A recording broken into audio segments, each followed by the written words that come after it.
So many of us wrestle with temptation and wonder if anyone understands what we're going through.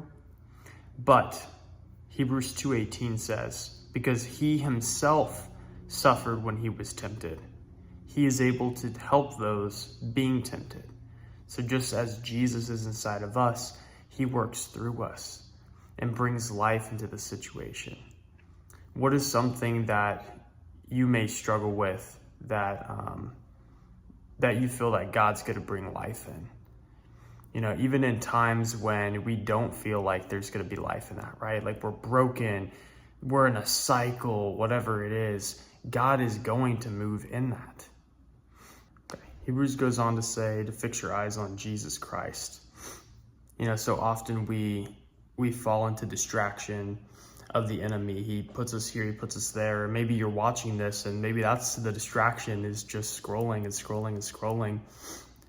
But we have to remain fixated on what Jesus has for us, because so often we follow into distraction and the ways of the enemy, the world, emotions, but we have to follow our spirit, not how we feel.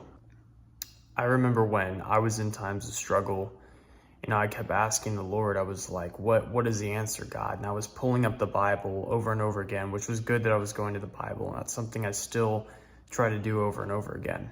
But, I asked God, like, hey, what are you trying to say? How do I break this? How do I get out of this? And I realized that what God was telling me over and over again, sending me to verses, and it was all the same.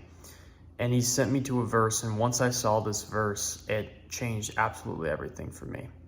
And it said, he died and he was resurrected again. And that's the verse that really changed my outlook, because I realized, after all of that, after what's the answer? How do I stop doing this?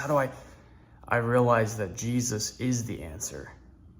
He's always the answer. His love, his grace, he is the armor of God. He's everything.